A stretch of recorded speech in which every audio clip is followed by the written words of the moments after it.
Guys అందరు కూడాను welcome to Telugu Twitter channel. So NNMS and ఎన్టీఎస్సికి ఎవరైతే ప్రిపేర్ అవుతున్నారో APSC and AP police constable and అన్ని కాంపిటేటివ్ ఎగ్జామ్లకి కామన్గా ఉండేటటువంటి మరో రీజనింగ్ టాపిక్ అయితే డైరెక్షన్స్ అండ్ టెస్ట్ అనమాట. సో డైరెక్షన్ టెస్ట్లు అనేవి మనం చూడాలి.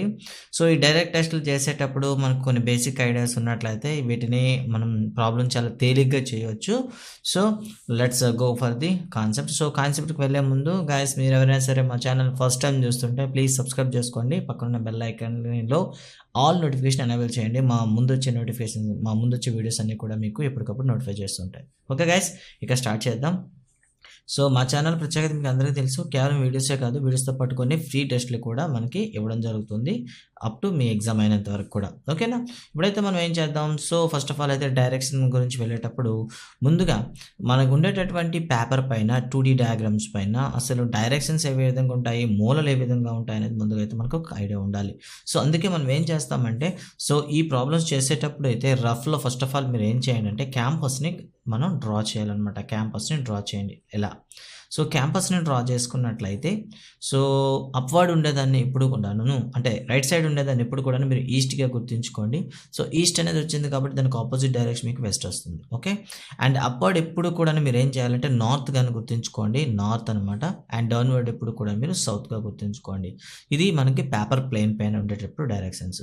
సో డైరెక్షన్తో పాటు మనకి ఏముంటాయి చెప్పండి, కార్నర్స్ కూడా ఉంటాయి కదా, మూలలు ఉంటాయి. ఈ మూలలను కూడా మళ్ళీ కన్స్ట్రక్ట్ చేసుకోవాలి. ఓకే, ఇక్కడ ఒక విషయం ఏంటంటే, సో దీనికి వెళ్ళే ముందు ఒక చిన్న క్లారిటీ ఉండాలి. ఎప్పుడు కూడాను ఈ డైరెక్షన్స్ అనేవి డైరెక్షన్ని కన్స్ట్రక్ట్ చేసేటటువంటి లేదా యాక్సెస్ ఏవైతే ఉంటాయో ఎప్పుడు కూడా ఒకదానికొకటి 90 డిగ్రీస్లో ఉంటుంది. ఈ ఐడియా అయితే గుర్తుంచుకోండి. సో ఇప్పుడు కూడా ఎలా ఉంటాయి, ఇవి 90 డిగ్రీస్తో ఉంటాయన్నమాట. ఓకేనా, మనకు ఉండేటటువంటి ఈ డైరెక్షన్స్ని యాడ్ చేసేటటువంటి యాక్సెస్ ఎప్పుడు కూడా మనకి ఎలా ఉంటాయంటే ఒకదానికొకటి 90 డిగ్రీస్ ఉంటాయి. సో ఇప్పుడైతే మనం ఏం చేస్తాం, ఈ డైరెక్షన్స్కి మధ్యలో ఉండేటటువంటి కార్నర్స్ని అయితే మనం ఇప్పుడు ఒక కన్స్ట్రక్ట్ చేద్దాం ఇలా. ఓకే, దీన్నైతే ఇంగ్లీష్లో అయితే ఈజీగా గుర్తుంచుకుంటారు, బట్ తెలుగులోకి వచ్చేసరికి కొద్దిగా కన్ఫ్యూజ్ అవుతుంటారు. ఆ పేర్లు మారుతూ ఉంటాయి పిల్లలు, గుర్తుంచుకోండి. సో ఇలా అనమాట. సో ఫస్ట్ ఆఫ్ ఆల్ అయితే నార్త్కి ఈస్ట్కి మధ్యలో ఉంటే నార్త్ ఈస్ట్ అంటారు సింపుల్గా. సో దిట్ ఈస్ నార్త్ ఈస్ట్ అనేస్తాం ఇంగ్లీష్లో అయితే. తెలుగులో అయితే దీన్ని ఏమని పిలుస్తామంటే ఈశాన్యము అని పిలుస్తాం అనమాట. ఓకే, ఈశాన్యము అని పిలుస్తాం. ఓకే, అదేవిధంగా తూర్పుకి మరియు దక్షిణానికి అంటే ఇక్కడ చూసారు కదా, ఈస్ట్ అంటే మనకి తూర్పు, వెస్ట్ అంటే పడమర, నార్త్ అంటే ఉత్తర, సౌత్ అంటే దక్షిణ అనమాట. ఇప్పుడు ఏం చేస్తామంటే తూర్పుకి దక్షిణానికి ఉండేదాన్ని ఏమంటాం, సౌత్ ఈస్ట్ అని పిలుస్తాం. ఓకే, సింపుల్గా సౌత్ ఈస్ట్ అని పిలుస్తాం. సో ఈ సౌత్ ఈస్ట్నే మనం ఏమని పిలుస్తామంటే ఆగ్నేయము అని పిలుస్తాము. ఓకేనా, గుర్తుంచుకుంటారు. రైట్, ఇక తర్వాత ఇక్కడ చూడండి, సౌత్కి వెస్ట్కి మధ్యలో ఉండేదాన్ని ఏమంటాం, సౌత్ వెస్ట్ అంటాము. దీన్నే మనం ఏమంటామంటే నైరుతి అని పిలుస్తాం అనమాట. సో నైరుతి అని పిలుస్తాం, నైరుతి మూల అని పిలుస్తాం. ఇప్పుడు లాస్ట్ మిగిలిన చూడండి నార్త్ వెస్ట్. ఓకేనా, ఈ నార్త్ వెస్ట్నే మనం ఏమని పిలుస్తామంటే సింపుల్గా వాయువ్యము అని పిలుస్తాం అనమాట. ఓకేనా, వాయువ్యము. ఇక్కడ కూడా ఒక విషయం గుర్తుంచుకోవాలి. సో డైరెక్షన్స్ ఏ విధంగా అయితే ఒకదానికొకటి 90 డిగ్రీస్ ఉంటాయో ఈ కార్నర్స్ కూడా ఒకదానికొకటి 90 డిగ్రీస్ అయితే ఉంటాయన్నమాట. ఎప్పుడైనా సరే మనం మూమెంట్ చేసేటప్పుడు కార్నర్కి అయితే 90 డిగ్రీస్, అదేవిధంగా డైరెక్షన్కి అయితే 90 డిగ్రీస్ అప్లై చేస్తాం. ఇన్ కేస్ ఒకవేళ కానీ కార్నర్కి డైరెక్షన్కి మధ్యలో మనం యూజ్ చేయాలనుకుంటే, ఫర్ ఎగ్జాంపుల్ చూడండి ఇక్కడ యూజ్ చేయాల్సి వస్తే మీరు 45 డిగ్రీస్ని మీరు క్యాలిక్యులేట్ చేయాల్సి వస్తుంది అనమాట. Okay, this is concept 1. So చూడండి, డైరెక్ట్కి కార్నర్కి ఆల్టర్నేటివ్గా ఉండేటటువంటి డైరెక్ట్కి కార్నర్కి మనం అడిగితే సో డైరెక్ట్గా మీరు ఏం చేస్తారంటే సింపుల్గా 45 డిగ్రీస్ వేసి చెప్తారంట వరుసగా వచ్చేవి. ఇక రెండోది ఏంటంటే Pythagoras theorem. So Pythagoras theorem అనేది దేనికి వర్తిస్తుందంటే లంబకోణ త్రిభుజానికి వర్తిస్తుంది అనమాట. లంబకోణ త్రిభుజము. సో గైస్ దీనే ఏమంటాం మనం ఇంగ్లీష్లో రైట్ యాంగిల్డ్ ట్రయాంగిల్ అని పిలుస్తాం అనమాట, లంబకోణ త్రిభుజము. సో ఈ లంబకోణ త్రిభుజంలో ఉండేటటువంటి పైథాగరస్ సిద్ధాంతం ఏదుందో మనకు తెలియాలన్నమాట. ఓకేనా, దీని గురించి కూడా మనం రైట్ యాంగిల్డ్ ట్రయాంగిల్ అని పిలుస్తాం. సో ఇక్కడ ఏముంటుందంటే ఏదైనా ఒక రైట్ యాంగిల్ ట్రయాంగిల్ కన్స్ట్రక్ట్ చేస్తాం అనుకోండి ఇలా. ఓకేనా, ఇలా ఉందనుకోండి. సో ఇది ఒక మనకి రైట్ యాంగిల్ ట్రయాంగిల్ అనుకుందాం. Okay, let's draw as a ABC అనమాట. ఓకేనా. సో రైట్ యాంగిల్ ట్రయాంగిల్ కనుక కన్స్ట్రక్ట్ చేసినట్లయితే ఇక్కడ ఉండే యాంగిల్, రైట్ యాంగిల్ ఉండేటటువంటి పాయింట్ ఏదైతే ఉందో దాన్ని మీరు మైండ్ ఆఫ్ చేసుకోవాలి. ఈ రైట్ యాంగిల్కి ఎదురుగా ఉండేటటువంటి సైడ్ని మనం ఏమంటాం, హైపోటెన్యూస్ అని పిలుస్తాం, లేదా తెలుగులో అయితే కర్ణము అని పిలుస్తాం. గుర్తుంచుకోండి. మిగిలిన భుజాల్ని భుజాలు అని పిలుస్తాం. అయితే ఈ భుజాలకి కర్ణానికి మధ్య సంబంధం ఎలా ఉంటుందంటే, ఒకటవ భుజము first side square plus second side square అంటే రెండవ భుజము స్క్వేర్ చేసి కలిపితే మనకి ఇప్పుడు కూడా కర్ణము యొక్క వర్గానికి ఈక్వల్గా ఉంటుంది. చూసారా, first side square plus second side square is equal to always equal to hypotenuse square అనమాట. ఓకే, ఇది కూడా గుర్తుంచుకుంటారు. ఒకటవ భుజము వర్గము ప్లస్ రెండవ భుజం వర్గము ఈజ్ ఈక్వల్ టు కర్ణం యొక్క వర్గము. ఈ ధర్మాలను ఉపయోగించి ఈ రెండు కాన్సెప్ట్లే చాలు మనకు, ఈ రెండు కాన్సెప్ట్లు అయితే చాలు. ఓకేనా. అండ్ ప్యారలల్ గురించి కూడా ఒకసారి తెలిసి ఉండాలి. ప్యారలల్ అంటే ఏమిటి, సమాంతర భుజాల గురించి మనకి తెలియాలన్నమాట. ఓకేనా. సో వాటి గురించి కూడా కొద్దిగా మనకైతే ఐడియా ఉండాలి. సమాంతర ప్యారలల్ సైడ్స్ అంటే ఏంటి, సో ప్యారలల్ సైడ్స్ ఎప్పుడు ఉన్నాయంటే వాటి మధ్యన డిస్టెన్స్ ఎప్పుడు కూడా ఎలా ఉంటుంది, కాన్స్టెంట్గా ఉంటుంది. ఒకటి. సో ప్యారలల్ లైన్కి ఎప్పుడైనా సరే రెండు పర్పెండికులర్గా రెండు లైన్ డ్రా చేసాం అనుకోండి, ఒక లైన్కి ఎప్పుడు కూడా రెండు పర్పెండికులర్ లైన్ డ్రా చేస్తే అవి ఆటోమేటిక్గా ఏమవుతాయి, అవి కూడా ప్యారలల్ అవుతాయి అన్నమాట. ఓకే, ఈ మూడు కాన్సెప్ట్స్ని ఉపయోగించి మనమైతే క్యాలిక్యులస్ అయితే ఇప్పుడు చేసేద్దాం. సో ఫస్ట్ క్వశ్చన్ చూద్దాం. ఎప్పుడు కూడాను చేసేటప్పుడు మొహం ఎదురుండే ప్రదేశం కూడా గుర్తుంచుకోవాలి. మనం వెళ్ళే డైరెక్షన్ను ఎప్పుడు కూడా మనల్ని మనం ఊహించుకున్నట్లయితే ఈజీగా ఉంటుంది. ఫస్ట్ క్వశ్చన్ చూద్దాం. ఒక క్వశ్చన్ ఎక్స్ప్లెయిన్ చేస్తే మీకు అర్థమైపోతుంది. ఏ అనే వ్యక్తి తూర్పునకు, చూడండి, ఏ అనే వ్యక్తి తూర్పునకు 50 మీటర్లు నడిచి కుడివైపు తిరిగి 10 మీటర్లు నడిచి, ఓకేనా, చూసారా, 10 మీటర్లు నడిచి మరలా కుడివైపు తిరిగి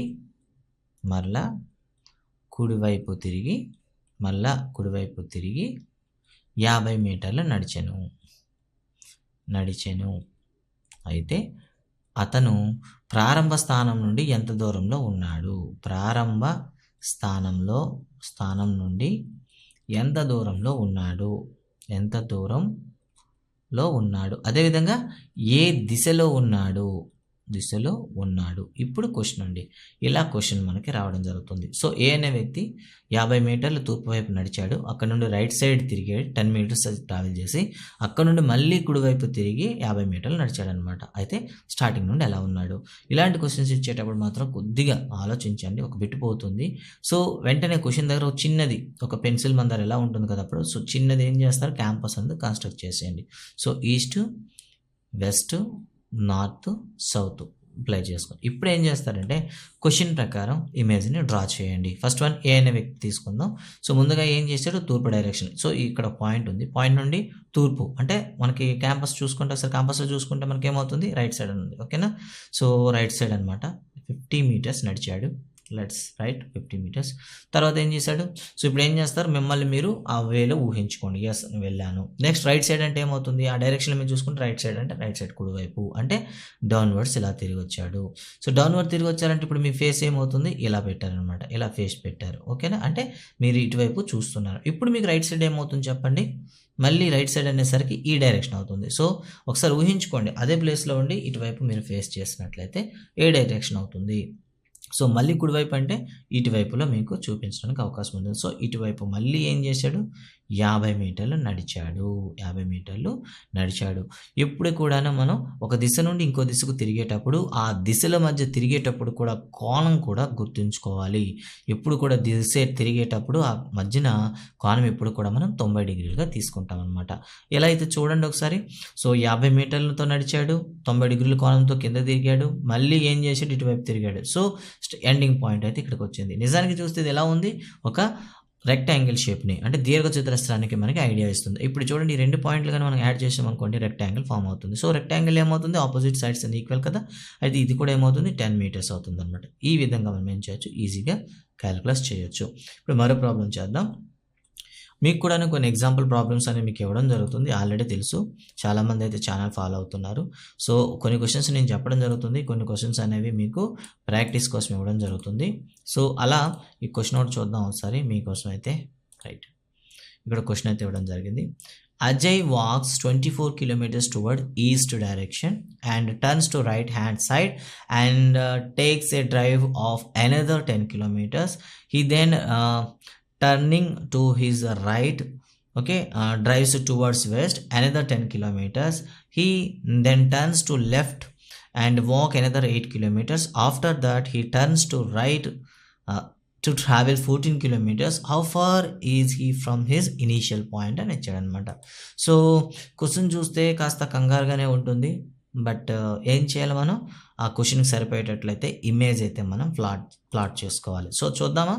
సో ఈ walks 24 kilometers towards east. So మనకైతే క్వశ్చన్లో అయితే ఇలా ఇచ్చాడు కాబట్టి ఫస్ట్ అయితే క్యాంపస్ వేసేస్తాం డైరెక్ట్గా, east west north south. So first of all starting point అనుకుందాం. ఈస్ట్ వైపు ఎంత వెళ్ళాడండి, 24 kilometers వెళ్ళాడు. అండ్ నెక్స్ట్ చూడండి 24 kilometers ఫస్ట్ది అయిపోయింది. And turns rights and takes a drive of another 10 kilometers. So ఇక్కడ నుండి రైట్ సైడ్ అంటే ఏమవుతుంది చూడండి, అటువైపు రైట్ సైడ్ అంటే డౌన్వర్డ్ అవుతుంది. సో 10 kilometers వెళ్ళాడు, 10 km వెళ్ళాడు. తర్వాత ఏం చేశాడు, he then turns to his right and drive another 10 kilometers. మళ్ళీ అక్కడ నుండి ఏం చేశాడు 10 kilometers, అంటే మళ్ళీ ఇక్కడ ఉన్నాడు కదా, అంటే కింద వైపు చూస్తున్నాడు. మళ్ళీ రైట్ సైడ్ అంటే ఏమవుతుంది, ఇటువైపు వస్తుంది. ఓకేనా, 10 km అనమాట నడిచాడు. ఆ తర్వాత ఏం చేశాడు, he then turns to his left and walks another 8 kilometers. ఇక్కడ నుండి లెఫ్ట్ సైడ్ అంటే ఇప్పుడు చూసారా ఫేస్ ఉంది కాబట్టి పైన అయితే మనకి రైట్ సైడ్ అవుతుంది, ఇటువైపు అయితే మనకి లెఫ్ట్ అవుతుంది. సో లెఫ్ట్ సైడ్ ఎన్ని కిలోమీటర్లు వెళ్ళాడండి, 8 kilometers వెళ్ళాడు. ఇంకా తర్వాత ఏం చేశాడు, ఇక్కడికి వచ్చాడు, అంటే డౌన్వర్డ్ కింద వైపు మొహం పెట్టి చూస్తున్నాడు కదా. ఇప్పుడైతే ఏమవుతుంది చూడండి, ఇక్కడ లెఫ్ట్ అంటే ఇది అవుతుంది, రైట్ అంటే ఇది అవుతుంది. ఓకేనా, అటువైపు కింద వైపు చూస్తే అంటే మనకు రివర్స్లో ఉన్నాడు అనమాట. అక్కడ నుండి ఏం చేశాడు, మళ్ళీ రైట్ సైడ్ అంటే రైట్ సైడ్ 14 kilometers నడిచాడు అనమాట, 14 km అనమాట. సో ఎక్స్ప్లెయిన్ చేయడం వల్ల మీకు కొద్దిగా లేట్ అవుతుంది, బట్ మీరైతే ఇమేజ్ని చదువుకుంటూ అంటే క్వశ్చన్ని చదువుకుంటూ రాయొచ్చు. ఇక్కడ చూడండి ఈ షేప్లో ఏం కనిపిస్తుంది, ఇక్కడైతే ఈ రెండు కూడా ఒకదానికొకటి ఈక్వల్ డిస్టెన్స్లో ఉన్నాయి. సో ఇది చూస్తే మనకి ఎలా ఉంది, ఒక రెక్టాంగిల్ షేప్లో ఉన్నట్టుంది. సో ఇప్పుడు ఈ ఇమేజ్ని నేనైతే ఏం చేస్తాను, కంప్లీట్ చేస్తాను అన్నమాట. చూద్దామా, ఇలా కంప్లీట్ చేస్తాం అనుకోండి. ఏ షేప్లో ఉందో చూడండి, రెక్టాంగిల్ షేప్ వచ్చిందా. ఈ రెక్టాంగిల్ షేప్లో వచ్చేటప్పుడు ఇక్కడ నుండి ఈ డిస్టెన్స్ మనకి 10 km అని ఉంది, ఈ డిస్టెన్స్ అయితే మనకి 8 km అని ఉంది. సో టోటల్గా ఎంత అవుతుంది, 18 km అవుతుంది. అంటే ఇనీషియల్ పార్ట్ నుండి ఫైనల్ పార్ట్ అనేది ఎంత డిస్టెన్స్లో ఉంది. ఇప్పుడు చూడండి మనకి 18 kmలో ఉందన్నమాట. ఇలా మనం ఏం చేయాలంటే, సో క్వశ్చన్ని చదివి ఇమేజ్ని ప్లాట్ చేసి మ్యాక్సిమం దాన్ని ఒక రెక్టాంగిల్ షేప్ని ఇవ్వడానికి ట్రై చేసి మనం అయితే చెప్పొచ్చు అనమాట. ఓకే, సో మరో క్వశ్చన్ చూద్దాం. సో ఏ అనే వ్యక్తి సో చూడండి, ఏ అనే వ్యక్తి తూర్పునకు ఈస్ట్ డైరెక్షన్లో ఏం చేశాడంటే ఒక 12 kilometers వెళ్ళాడు, ఒక 12 km అయితే వెళ్ళాడు. అక్కడ ఏం చేశాడంటే హీ టర్న్స్ రైట్, అక్కడ కుడివైపు తిరిగి ఓకే ఒక 5 meters వెళ్ళిన 5 kilometers కదా, 5 kilometers వెళ్ళిన ప్రారంభ స్థానం నుండి ఎంత దూరంలో ఉన్నాడు, స్థానం నుండి ఎంత దూరంలో ఉన్నాడు, ఈ ప్రశ్న వచ్చింది అనుకోండి, ఎంత దూరంలో ఉన్నాడు. సో ఇప్పుడు ఏం చేస్తామంటే ఈ క్వశ్చన్కి సరిపోయేటట్లయితే ఇమేజ్ అయితే డ్రా చేయండి. సో ఫస్ట్ ఆఫ్ ఆల్ మీరు ఏం చేస్తారు, డైరెక్షన్ కంపాస్ ఏదైతే ఉందో రాస్తారు. ఇది east, west, this is north and this is south. వేసేసాం కదా. ఇప్పుడు ఏం చేద్దాం, దీన్ని డ్రా చేద్దాం. సో ఏ అనే వ్యక్తి ఏం చేశాడు, తూర్పు వైపు 12 kilometers వెళ్ళాడు. అక్కడ ఏం చేశాడు, టర్న్ రైట్ సైడ్ అంటే కింద వైపు తిరిగాడు. తిరిగి ఎంత దూరం వచ్చాడు చెప్పండి, 5 km అయితే వచ్చాడు. సో ఇప్పుడు ఇనీషియల్ పాయింట్ నుండి ఎంత దూరంలో ఉన్నాడు అని అడిగాడు అనమాట. ఈ క్వశ్చన్లో చూస్తే మనకి ఏమవుతుంది, సో ఇప్పుడు కూడా డైరెక్షన్ చేంజ్ చేసేటప్పుడు 90 degrees ఉంటుందని చెప్పాం. అలా అయితే 90 degrees. మనకు కావాల్సింది ఇది ఏ అనుకుందాం, ఇది బి అనుకుందాం. ఇప్పుడు కావాల్సింది అయితే ఏబీల మధ్య దూరం అయితే మనకు కావాలి, ఏబీల మధ్య దూరం కావాలి. ఇక్కడ చూస్తే మీకు ఏముంది, రైట్ యాంగిల్ ట్రయాంగిల్ ఉంది కాబట్టి ఏం చేస్తాం, side square plus side square చేస్తే హైపోటెన్యూస్ స్క్వేర్ వచ్చేస్తుంది కదా. అంటే చూసారా రైట్ యాంగిల్కి ఆపోజిట్ డైరెక్షన్ ఉంది కాబట్టి మీరు ఏం చేస్తారంటే 12 square ప్లస్ 5 square చేయండి. 12 square అంటే మనకి 144, 5 square అంటే 25. సో మనకి ఏమొస్తుంది, 169 వస్తుంది. ఓకేనా. సో అంటే ఇక్కడ ఏమొచ్చింది, hypotenuse square is equal to 169 అయితే then AB is equal to ఏమవుతుంది అంటే AB square is equal to మనకి 169 వచ్చింది. Then AB is equal to ఏమవుతుంది చెప్పండి, స్క్వేర్ రూట్ ఆఫ్ 169 వేస్తాం. దట్ ఈజ్ ఈక్వల్ టు 169 అంటే అర్థం ఏంటి, 13 కదా. సో 13 meters అనమాట. ఇలా మనం చేయాల్సి వస్తుంది. ఓకేనా, గుర్తుంచుకుంటారు. మళ్ళీ చెప్తున్నాను, చాలామంది కన్ఫ్యూజ్ అవుతారనమాట. సో మళ్ళీ చెప్తున్నాను, ఈ పాయింట్ని, తెలియని పాయింట్ని సి అనుకుందాం. ఇప్పుడు రైట్ యాంగిల్ ట్రయాంగిల్ వచ్చింది కదా, ట్రయాంగిల్ ఏబీసీ వచ్చింది కదా. ఇది రైట్ యాంగిల్ ట్రయాంగిల్ కాబట్టి ఇంతకుముందే మనం చెప్పుకున్నప్పుడు hypotenuse square is equal to side 1 square plus side 2 square. చూసారా, హైపోటెన్యూస్ అయితే ఏబీ కాబట్టి ఏబీ స్క్వేర్ అన్నాను. సో ఫస్ట్ సైడ్ అయితే ఏసీ అన్నాను, ఏసీ స్క్వేర్. సెకండ్ సైడ్ అయితే బీసీ స్క్వేర్ అన్నాను కదా. ఇప్పుడు మీరు ఏం చేస్తారు, వీటి యొక్క వాల్యూలో సబ్స్టిట్యూట్ చేయండి. సో ఏబీ స్క్వేర్ అయితే మనకు తెలియదు, you have to find the AB square అలా విడిచిపెట్టండి. ఏసీ స్క్వేర్ అంటే ఏసీ అంటే 12 కదా, సో డైరెక్ట్ చేస్తున్నాను. ఏసీ అంటే 12 కాబట్టి 12 స్క్వేర్ అంటే 144, 144. అదేవిధంగా బీసీ అంటే 5 కదా, బీసీ స్క్వేర్ అంటే 25. సో ఇప్పుడు మనకి 169 వస్తుంది. Then AB is equal to ఏమవుతుంది, స్క్వేర్ రూట్ ఆఫ్ 169 వస్తుంది. దాట్ ఈజ్ 13 అనమాట. అంటే ఏబీ డిస్టెన్స్ మనకి 13 అనమాట. ఇలా మనం పైథాగరస్ థీరాన్ని అప్లై చేయాల్సి ఉంటుంది అనమాట కొన్ని ప్రాబ్లమ్స్లో. సో మీకైతే కొన్ని ప్రాబ్లమ్స్ ఇప్పుడు ఇవ్వబోతున్నాను. ఆ ప్రాబ్లమ్స్ అయితే మీరు ఏం చేస్తారంటే ప్రాక్టీస్ చేసి కింద కామెంట్ బాక్స్లో పెట్టండి. అండ్ ఓకేనా, సింపుల్ క్వశ్చన్స్ అయితే మీకు ఇవ్వడం జరుగుతుంది. ఇక్కడ ఒకసారి చూస్తారు. రైట్, ఈ క్వశ్చన్ ఒకటి ఉంది చూడండి. ఈ క్వశ్చన్కి అయితే మీరు ఆన్సర్ రాయడానికి ట్రై చేయండి. అండ్ వీడియోని పాజ్ చేయండి. పాజ్ చేసి ఈ క్వశ్చన్లు ఏవైతే ఇస్తున్నావో ఇవి ఆన్సర్ చేయండి. ఇవి మీరు చేయగలిగితే ఆల్మోస్ట్ ఆల్ అయితే మీకైతే దాదాపుగా ఒక 3 to 4 క్వశ్చన్స్ మీకు మీ చేతిలో ఉన్నట్టే. ఓకే, గుర్తుంచుకుంటారు, 3 to 4 క్వశ్చన్స్ అయితే మీ చేతిలో ఉన్నట్టు. సో క్వశ్చన్ చాలా పెద్దదిగా ఉంటుంది, మీకు ఆల్రెడీ చెప్పాను. సో ఈ క్వశ్చన్లు చూసేసరికి మనకి క్వశ్చన్లు అయితే చాలా పెద్దగా ఉంటాయి, బట్ ఆన్సర్లు అయితే మాత్రం చాలా చిన్నగా వస్తాయి. కొద్దిగా ఆలోచించి ఈ క్వశ్చన్లు అయితే చేయండి. ఓకే, ఒక 3 క్వశ్చన్స్ అయితే ఇస్తాను.